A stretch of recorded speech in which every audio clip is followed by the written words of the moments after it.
Muling binasag ni Angel Locsin ang kanyang pananahimik sa social media nang mag-post sa Facebook at Instagram ng kanyang pagsuporta sa nagaganap na kilos protesta laban sa korupsyon sa gobyerno ngayong araw.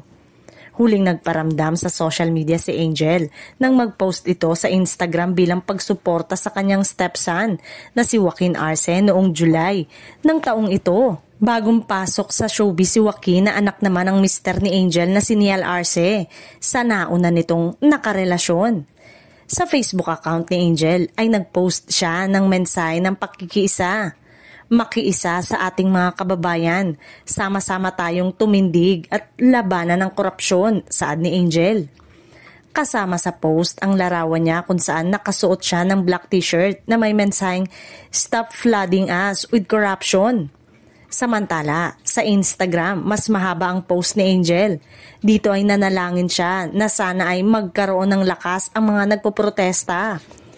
Kilala si Angel bilang isa sa mga artistang most involved sa humanitarian work at social issues.